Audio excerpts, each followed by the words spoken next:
네, 시작하겠습니다. 안녕하세요. 안녕하세요. 자, 3, 6월 강론서 강의입니다. 우리 파워 생리학부터 시작해서 생체역학 그리고 운동학습과제요, 체육 통계, 스포츠 사회학, 체육사 신론 그리고 개정교육과정에 대해서까지 우리가 한번 좀 심층적으로 내용을 좀 살펴볼 거예요. 지난주에 강의를 개강을 했어야 되는데 좀 제 몸 상태가 좀 안 좋아서 강의를 본의 아니게 한 주 미뤘습니다. 그래서 잘 치료를 하고 건강한 모습으로 할 수 있게 됐으니까 뭐 앞으로는 전혀 문제가 없을 겁니다. 자, 먼저 하게 될 내용이 파워 생리학인데요. 우리가 이 강론서 강의를 왜 하는지에 대한 얘기를 좀 먼저 해봐야 될 것 같아요. 그래서 물론 학원 교재를 통해서 생리학뿐만 아니라 여러 과목들, 여러 영역들에 대한 내용들을 좀 강의를 했었는데, 물론 거기에 나온 내용들이 여러 생리학 원서들에 대한 내용들 중에서 중요 내용들을 발췌하고 정리한 내용들이다 보니까 우리가 좀 알고 싶어하는 내용들 또는 어떤 궁금했던 내용들, 또 지식의 갈증을 느꼈던 부분들에 대해서 다 해결을 해주지는 못했던 부분들이 상당히 많았습니다. 그래서 어떻게 보면 시험에 출제되는 영역에서 조금은 좀 깊이 들어가는 내용일 수도 있고요. 어떻게 보면 또 그런 부분에서 문제가 출제되는 부분들이 또 다소 약간씩 있다 보니까 그런 내용들을 우리가 잡고 갈 수 있는 그런 강의가 되지 않을까 하는 생각이 들어요. 그래서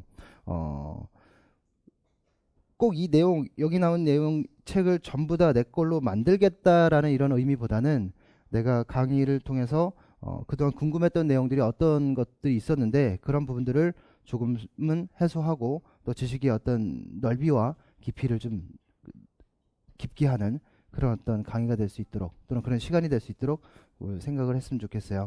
시간은 10시부터 6시까지 18시까지 이렇게 잡았는데요. 강의 시간은 일부러 충분히 잡았습니다. 그래서 주어진 진도에 맞춰서 강의를 하게 될 거고요. 때로는 조금 일찍 끝날 수도 있고 때로는 좀 늦게 끝날 수 있도록 탄력적으로 운영하기 위해서 시간을 좀 많이 잡았어요.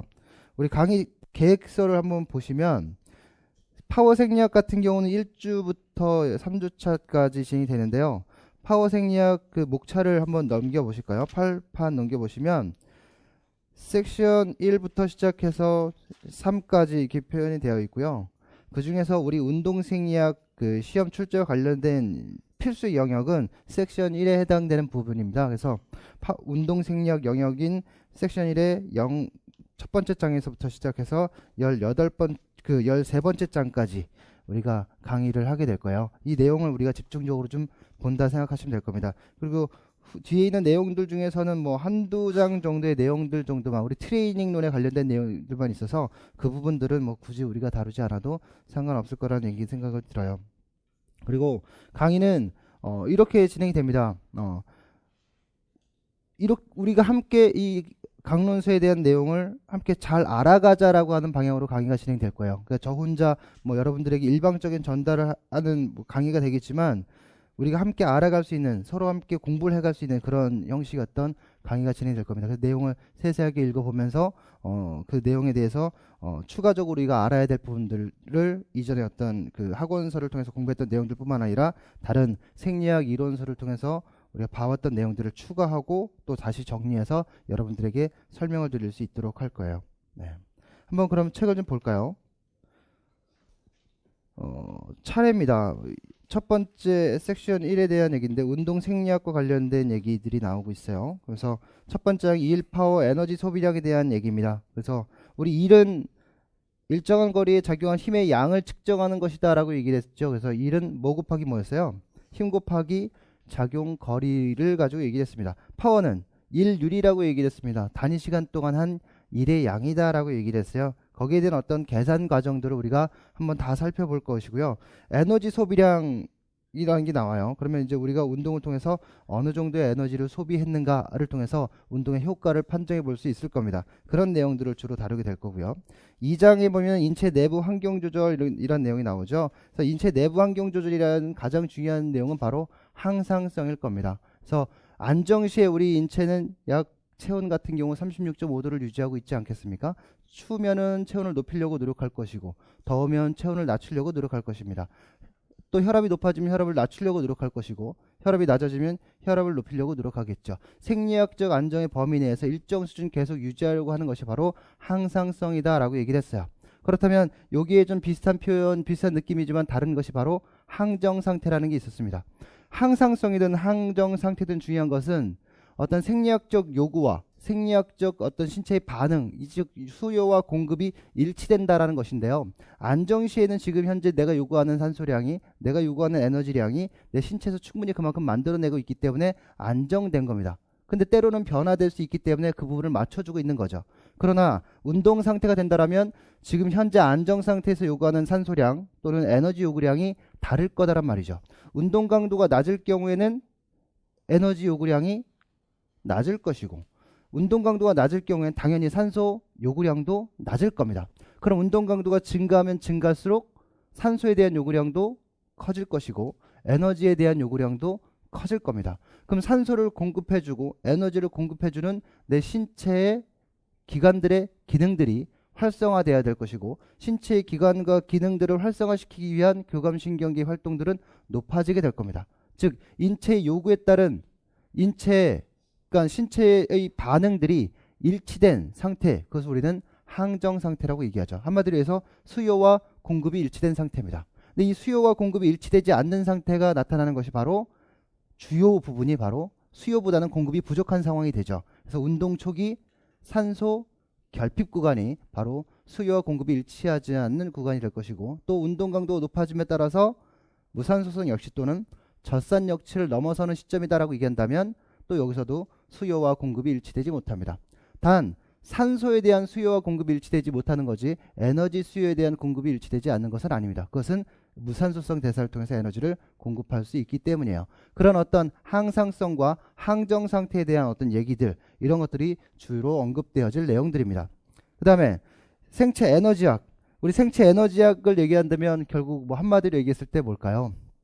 바로 아데노신 3인산 즉 ATP를 얘기할 겁니다. 그래서 이 ATP가 어떻게 생성되는가에 대한 얘기들을 얘기할 건데 주로 어디서 만들어질까요? 세포 안에서 만들어지겠죠. 세포 안에서 세포질에서 어떻게 만들어질 것인가 또는 세포질에 있는 미토콘드리아에서 어떻게 에너지가 만들어질 것인가 거기에 대한 논의가 이루어질 겁니다. 특히 세포질에서 이루어진다면 ATP를 공급해주기 위해서 크레아틴 인산의 역할이 중요하다라는 것을 얘기를 할 것이고 또 크레아틴 인산이 무한정 많이 있는 것이 아니기 때문에 그것을 또 다시 인산기를 공급해주기 위한 다시 ATP를 공급해주기 위한 추가적인 또 다른 어떤 에너지 생산 과정이 활성화되어야 되겠죠. 그것이 우리는 해당 작용 또는 해당 과정이다라고 얘기를 했습니다. 좀 그런 것들이 다 활성화되는 사이에 결국 내 신체 세포질 속에는 무엇인가가 많아진다라는 거죠. 무기인산도 많아질 것이고 또 AMP도 많아질 것이고 또 ADP도 많아질 겁니다. 그렇죠? 그런 어떤 자극 물질들이 결국엔 또 다른 대사를 활성화시키는 효소를 활성화시킬 겁니다. 즉 ISO라는 이소구연산 탈수 요소라든가 CS라는 산화 요소라든가 이런 것들이 활성화되면서 크랩스 사이클이나 전자전달기가 활성화되겠죠. 그러면서 산화적 인산화 과정을 통해서 ATP를 공급하게 될 겁니다. 인체는 수요와 공급이 일치된다라면 편안한 에너지원을 동원합니다. 즉 내 몸이 불편하지 않게 에너지원을 동원합니다. 근데 수요와 공급이 일치되지 못한다라고 얘기한다면 내 몸을 힘들게 하는 에너지원을 동원합니다. 단시간 고강도의 초고강도 운동을 한다. 약 1초에서 5초 사이에 끝나는 운동 정도다라고 얘기한다면 폭발적인 사이클 운동을 한다라면 역도를 한다라면 투포환을 한다라면 그 짧은 시간에 에너지를 동원할 수 있는 것은 가장 빨리 동원할 수 있는 에너지 시스템입니다. 그게 바로 ATP PC 시스템이죠. 이런 초고강도의 운동을 단시간 동안 한다면 순식간에 우리는 탈진해 버립니다. 그것은 내 몸에 남아있는 어떠한 부산물들 때문입니다. 특히 ADP 그리고 무기인산입니다. 이 무기인산이 많아지게 되면 즉 ATP가 분해된 산물이 무기인산이고 크레아틴 인산이 분해된 산물이 또 무기인산입니다. 이 무기인산이 많아지면 얘가 두 가지의 부정적인 역할을 수행합니다. 하나는 교차결합의 형성을 어렵게 한다는 거죠. 이 교차결합의 형성을 어렵게 한다는 건 무엇이? 이 무기인산이 소포에서의 칼슘의 방출에 대한 부분들과 트로포닌이 칼슘에 대한 민감도를 떨어뜨린다는 거죠. 트로포닌이 칼슘에 대한 민감도가 떨어진다는 건 결국 액틴과 마이오신의 결합이 어려워진다는 겁니다. 교차 결합이 많이 이루어지지 않는다는 건, 즉 마이오신이 액틴을 잘 끌어당기지 못한다는 얘기죠. 즉 큰 힘을 발현하기 어려워진다는 얘기입니다. 그리고 ATP가 부족해진 ADP가 많아진다라는 것 역시도 결국 체내의 에너지원이 많이 부족해진다라는 것을 얘기를 해요. 이런 문제점들이 있을 수 있는 겁니다.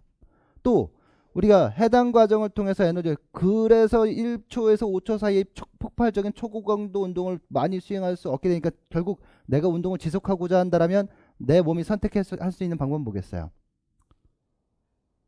운동 강도를 낮추는 방법입니다. 내가 운동 강도를 낮춘다면 ATP PC 시스템으로의 에너지 공급은 보다는 좀 더 느린 에너지 공급이 내 몸을 움직일 수 있게 할 수 있다라는 얘기가 되는 거거든요. 그러면 우리는 해당 과정을 통해서 해당 작용을 통해서 ATP를 공급할 겁니다. 근데 해당 작용을 통해서 ATP를 공급한다는 것도 역시 지금 현재 산소에 대한 수요와 산소에 대한 공급이 일치되지 못하고 있는 상황입니다.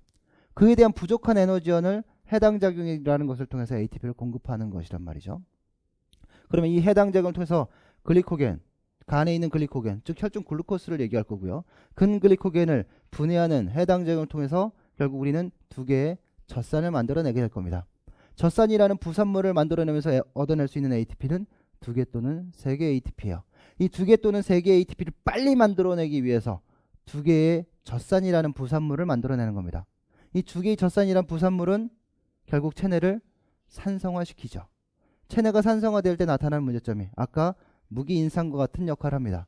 즉 칼슘에 대한 트로포닌의 민감도를 떨어뜨려서 교차결의 병성을 방해하죠. 결국 힘 생성을 약화시키는 겁니다. 운동 강도를 높일 수가 없다라는 거죠. 유지할 수 없다라는 겁니다. 또 하나가 뭐야? 해당 효소의 활성도를 떨어뜨리는 겁니다. 따라서 당신이 지금 해당 효소에 의해서 계속적인 당분해 과정을 일으켰기 때문에 거기서 산소가 부족함에도 불구하고 이런 대사 과정이 계속해서 이루어지고 있기 때문에 체내에 계속해서 젖산이 축적되고 이 젖산의 계속적인 축적으로 인해서 내 몸이 운동하기 어려워지니 이제 그만 좀 해. 그만 좀 분해시켜. 라고 얘기하는 겁니다. 난 너와 같이 일할 수 없어. 견딜 수 없어. 포스포프로포키나제의 효소의 활성도를 떨어뜨립니다. 그러면 무산소성 대사에 대한 능력이 점점점 낮아질 수밖에 없겠죠. 근데 어느 정도 시점에 이르면 결국 산소에 대한 공급과 수요와 공급이 일치되는 시점이 오게 될 겁니다. 그렇게 된다면 뭐가 되겠어요? 이제 유산소 대사가 되겠죠. 크게 불편하지 않을 겁니다. 예, 항정 상태에 이르렀기 때문에. 근데 체내 수소이온이 미토콘드리아 내에 적정량의 수소이온이 있어야 합니다. 적정량의 수소이온이 있어야 수소이온에 대한 펌프 작용을 통해서 내 미토콘드리아 외막의 수소이온들을 능동적 수성에서 내뱉게 될 것이고요. 생리학적 삼투에 의해서 그 확산작용에서 세포막에 있던 수소이온을 세포, 미토콘드리아 내막으로 끌어당겨서 우리는 ATP를 합성하게 됩니다. 그 과정들을 우리는 시토크롬 체계라고 얘기하거든요. 그 ATP를 합성하는 과정에 수소이온 농도가 충분하지 않다면 우리는 산소가 충분하게 있어도 ATP를 만들어낼 수가 없어요. 그러니까 미토콘드리아 산소가 충분할 때 우리는 산화적 인산화 과정이 일어난다고 얘기하지만 수소이온이 충분하게 있지 않으면 산소가 아무리 많다라고 해도 산화적 인산화 과정은 일어날 수가 없습니다. 그러면 산소는 많은데 미토콘드리아 내에 수소이온이 충분하지 못하다라고 얘기하는 것은 뭐냐면 미토콘드리아 내에 산소가 많아진다는 거예요. 이것을 우리는 활성산소라고 얘기합니다. 이것을 또는 자유유리기라고 얘기를 합니다. 즉 우리는 산소의 공급을 통해서 이 산소를 탄수화물이든 지방이든 유산소적 과정을 통해서 모두 완전히 다 분해한다라고 생각하지만 몸속에는 그래도 산소는 남아 있습니다. 이 활성산소들이 결국 저 같은 얼굴을 만드는 겁니다. 노화를 시킨다는 거죠. 세포를 파괴합니다. 그러니까 우리 몸에 너무 진지하신데요. 너무 진지하신데요. 우리 몸에 피로를 일으키는 물질은 3가지예요. 딱 크게 얘기하면 하나 무기인산, 또 하나 젖산, 또 하나 활성산소. 근데 활성산소는 잘 얘기하지 않습니다. 그러니까 2가지만 얘기하죠. 무기인산, 젖산. 근데 시험에 나온 건 여지껏 젖산에 대한 얘기밖에 안 나왔고요. 무기인산에 대한 얘기는 거의 안 나왔어요. 그러니까 초고강도 운동을 우리가 할 일은 거의 없었으니까요. 아마도 그러지 않았을까라는 그냥 제 생각입니다. 하지만 문제가 나올 수도 있는 충분한 여지가 있는 내용들이죠. 그러한 내용들입니다. 그러니까 그러한 내용들을 통해서 탄수화물을 분해하고 지방을 분해해서 어떻게 하면 ATP를 잘 만들어낼 수 있는가, 이런 얘기들을 생체 에너지학과 운동 대사 측면에서 얘기할 거예요. 그 운동 대사 측면에서 얘기를 한다면 이거는 이제 뭐겠어요. 우리가 가만히 편안하게 쉬고 있다가 운동을 딱 시작하게 된 때 여기서 예를 그렇게 듭니다. 가만히 서 있다가 시속 7마일 퍼 하워로 움직여주고 있는 트레드밀로 갑자기 딱 올라서 타닥 뛴다라는 거예요.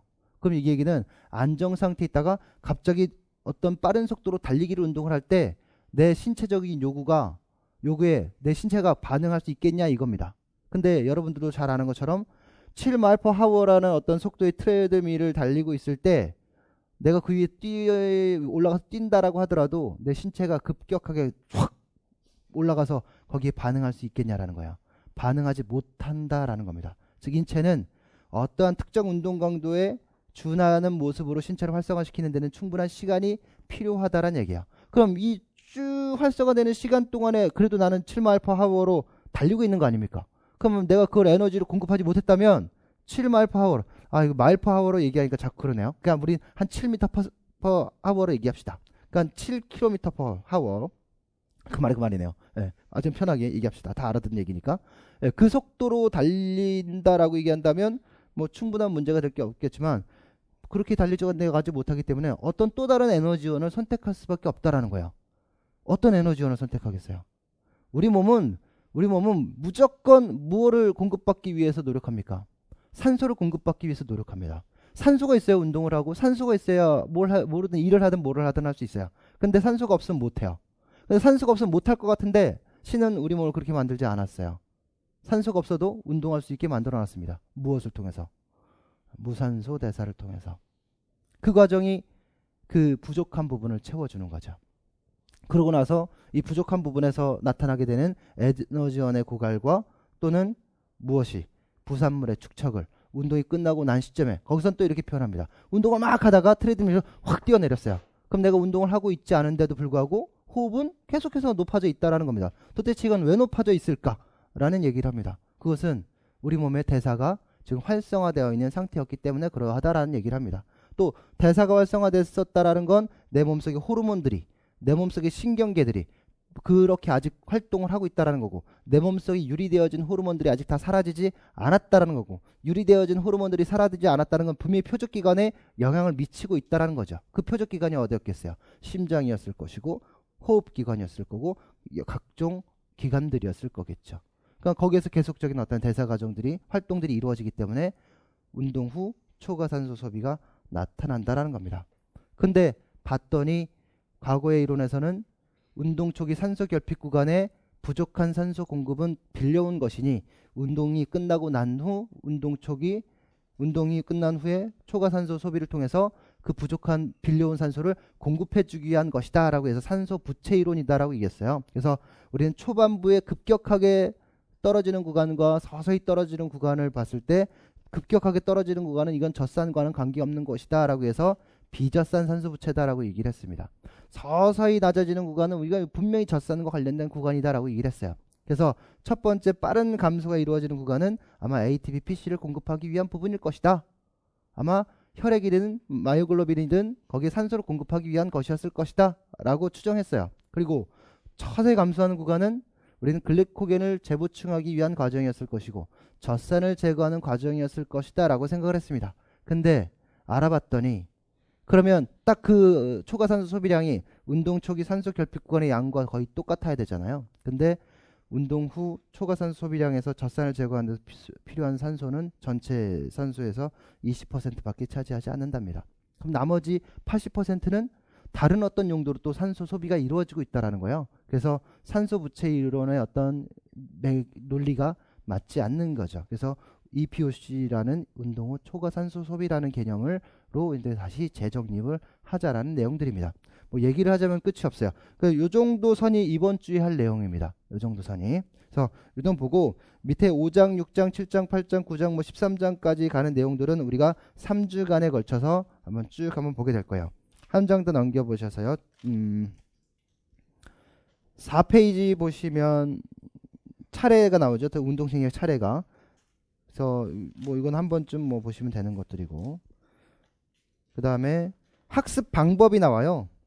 13장 보면 학습의 파워 연구 내용이 나오죠. 이 파워 연구에는 그 생리학자들의 어떤 업적과 어떤 방향들, 그 최신 연구에 대한 어떤 동향들을 얘기하고 있는데요. 여기에서 시험 문제가 출제되는 게 간혹 있습니다. 그래서 핵심 파워 연구는 여러분들이 좀 눈여겨볼 만한 내용들이에요. 이런 파워 연구 내용이 나오면 이것은 좀 눈여겨보시면 좋겠고요. 그 다음에 핵심 파워 내용들도 여기도 좀 중요한 내용들이 상당히 많이 나옵니다. 그래서 생리학에 관련된 흥미있는 주제들에 대해서 또 다른 어떤 추가적인 언급을 하고 있는 것들이기 때문에 이 내용들도 좀 주로 봐주시면 좋겠고요. 밑에 전문가 의견이 있어요. 전문가 의견은 왜 그러한 결론을 연구 결과를 얻어내셨습니까? 이럴 때는 어떻게 어떻게 되는 것입니까? 라는 어떤 질문들에 전문가들의 어떤 주관적인 어떤 답변들이 제공되어 있는 겁니다. 그래서 이런 것들 어떤 객관화 시키기는 뭐하고요. 그렇구나. 운동생리학 전문가들이 이렇게 연구를 해서 이렇게 자기의 주관적인 어떤 견해를 이렇게 발표하는 것이구나. 이렇게 보시면 될 것 같습니다. 한 장 더 넘겨보시면요. 운동과 면역 체계에 대한 장이 새롭게 하나 추가됐는데요. 여기에서는 우리는 크게 볼 건 없고요. 그 다음에 의학적 적용과 경기력 향상 방법에 대한 부분들, 경기력 향상에 대한 것들은 우리 여기서는 지금 에너지 연속체에 대한 개념을 좀 표현해주고 있는데요. 이런 것들은 한 번쯤 볼만한 내용들입니다. 넘겨보실게요. 자, 0장에 보면 챕터 0의 운동 생리학의 역사와 미래 이렇게 나오고 있어요. 솔직히 우리가 이거를 볼 필요는 없습니다. 근데 보면 밑에 글에 보면 아치볼드와 어거스트 크로그 또는 오토 마이어호프 이런 사람이 나오고 있는데요. 운동 대사와 관련된 연구를 통해서 노벨상을 수상한 사람들이에요. 그래서 이런 사람들도 있다라는 정도로 좀 보시면 좋겠고요. 여기 5장에 보시면 우리 생리학을 공부한다는 건 인체 대사작용이 어떻게 이루어지는가를 아주 굉장히 객관적이고 면밀하게 분석해 볼 수 있어야 됩니다. 그러니까 이런 과정을 통해서 어떠한 운동이 인간의 어떤 신체의 어떤 기능을 향상시키고 또는 건강을 유지 증진시킬 수 있는지 제대로 된 연구를 할 수 있어야 되잖아요. 근데 지금 5장에 보면 과거에 물론 지금도 가스 분석기를 보면 과거에 보면 그 가스 분석을 하고자 하는 어떤 도구가 굉장히 컸어요. 그래서 장비도 굉장히 많았습니다. 그런 결국 실험실에서의 이루어지는 어떤 그 연구를 통해서 우리가 분석된 내용들을 현장에 적용하기는 굉장히 어렵지 않겠어요? 그래서 실험실 연구는 따로 하고 현장 연구는 따로 하고 이런 식이 됐었습니다. 근데 지금 오른쪽 내용을 보면 실제 선수가 실제 허들 경기, 허들 연습을 하면서 가스 분석기를 착용하고 있어요. 이 얘기는 이 연구를 통해서 무엇을 실제 경기에서 필요로 하는 어떤 에너지와 또는 어떤 산소의 이용과 이산화탄소의 배출과 이런 모든 것들을 우리가 실제적인 조사가 가능하다라는 겁니다. 그러니까 연구는 결국 실제 적용하기 위함인데 현장에서 연구된 결과를 실제 적용하는 것과 실제 현장에서 측정된 결과를 가지고 현장에 적용하는 것은 굉장히 다르다라는 거죠. 근데 지금 뭐가 가능하다라는 거예요? 현장에서 측정된 결과로 현장에서 적용하는 것이 가능한 수준으로 그만큼 생리학적 어떤 변화들을 측정하는 기구들이 발전되었다라는 것을 얘기하고 있는 겁니다. 그러나 이 책을 쓸 때는 아직까지도 과거의 내용들을 많이 담았었기 때문에 이런 내용들까지는 넣지는 않았고요. 한 장 더 넘겨보시면 6장에 보시면 하버드 대학의 어떤 생리학 교수들이 이렇게 나오고 있어요. 그래서 이런 교수들에 의해서 생리학적 연구들이 많이 진행되었고 지금까지 굉장히 많은 발전을 이루었다 이런 내용들을 담고 있습니다. 그 다음에 또 넘겨보시면요. 여기는 크게 볼 게 없고요. 13페이지 좀 볼까요? 한국 운동생리학의 발자취라는 내용을 보면서 우리 선수 트레이너나 물리치료사나 여가치료사나 운동치료사 또 운동과학과 체육교육 또 학교 건강교육자 이렇게 얘기했을 때 우리가 포함되는 곳은 바로 5번째 운동과학과 체육교육과 관련된 부분들일 겁니다. 저는 그렇게 생각합니다. 돈을 많이 버는 사람으로 얘기를 할까요? 현실적인 얘기를 좀 하자면 의사들은 굉장히 돈을 많이 법니다. 연봉도 억대 연봉을 받는 사람들도 굉장히 많고요. 또 사자가 들어가는 직업이어서 그런지 어떤 굉장히 인기 있는 직업이기도 합니다. 근데 여러분들 부모님 중에서도 또 친인척 분들 중에서 의사 선생님들이 있겠지만 저는 의사 선생님을 그다지 높게 평가하지는 않습니다. 저는 여러분들이 훨씬 더 가치로운 사람들이다라고 생각을 합니다. 의사 선생님들은 아픈 사람을 치료해 줍니다. 우리는 아프지 않은 사람들을 더 건강하게 만들어줍니다. 또 아픈 사람들을 운동을 통해서 다시 건강을 회복할 수 있게 만들어줍니다. 근데 중요한 건 이게 다르더라고요. 사람은 무엇인가를 잃기 전엔 그 소중함을 잘 모릅니다. 내가 건강했을 때에는 내 건강이 나빠지는 것에 대해서 염려하지 않습니다. 그러니까 운동에 대한 필요성도 그다지 많이 느끼지 못합니다. 그런데 건강을 잃고 나면 건강이 그렇게 소중했던 것이구나라는 걸 느낍니다. 간절하죠. 그럼 건강을 잃고 나서 의사 선생님이 치료해줬을 때 그 감사함은 굉장히 크죠. 허나 건강했을 때 건강을 더 유지하기 위해서 운동을 하라고 얘기하는 것은 내 귀에 들리지도 않습니다. 근데 중요한 것은 잃고 나서 또는 아팠을 때 그 소중함을 느끼고 치료하는 것도 물론 중요한 일이 있지만 건강을 잃기 전에 건강을 잘 유지시킬 수 있도록 해주는 여러분들의 노력이 더 중요하지 않나 하는 생각을 합니다. 어떻게 보면 사람들의 생각과 가치가 더 질 높은 건강한 삶을 유지하기 위한 것에 방향이 맞춰진다라면 여러분들의 직업에 대한 가치는 훨씬 더 높아질 겁니다. 특히 학교에서의 여러분들의 교과로서의 체육의 입지는 훨씬 더 높은 자리를 차지할 것이다라고 저는 믿어 의심치 않습니다. 예. 그래서 자부심을 가지시고 여러분들의 어떤 전공을 가치를 높게 생각하셨으면 좋겠어요. 예. 그래서 이렇게 한 챕터씩 이렇게 진행이 될 거예요. 그래서 이렇게 하고 잠깐 쉬었다가 1파워 에너지 소비량 측정 들어갈 수 있도록 하겠습니다.